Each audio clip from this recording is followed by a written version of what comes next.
Türkmenistan'ın Senägatçylar we Telekeçiler Birleşmesiniň agzasy bolan Akyaprak Hojalyk Jemgyýetiniň bu hususy kärhanasynyň taslama kuwatlygy bir sagatda 8 tonna meýwe suwuny öndürmäge niyetlenip, onda dünýäniň öňdäwäji kompaniýalaryna öndürilen iň kämil enjamlar oturdular. Kärhananyň işe girdilmegi bilen her wagtda bir ýerde meýwe suwlarynyň birnäçe görnüşi öndürilýär. Gelecekde bolsa bu kärhanada ila tarapyndan istek bildirilýän meýwe suwlarynyň has kök görnüşlerini öndürmeklik gözüne tutulýar.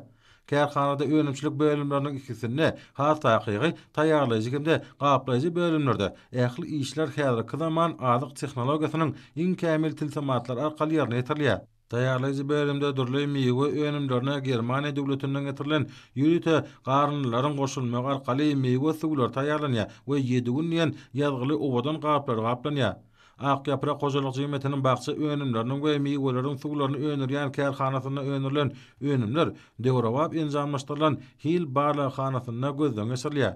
Kärhanada öndürilen ýokary hilli önümler ýurdumyzyň vilayetleriniň we paýtagtymyz Aşgabat şäheriniň sewda nokatlaryna uradylýar. Pekin paýhas ummany magtumuly Prag ýerine ýokary zähmet öndürjiligi bilen alyp barýan bu kärhananyň işgärleri dörejlikli zähmet çekmäge döwlet tarapyndan berilýän himayet gollawlara göwnür galkanyp, türkmen halkynyň milli lideri Gahrman Arkadamyzy we hormat prezidentimiz Arkadaly Gahrman Serdarymyza hoşallyklaryny beýan edýärler.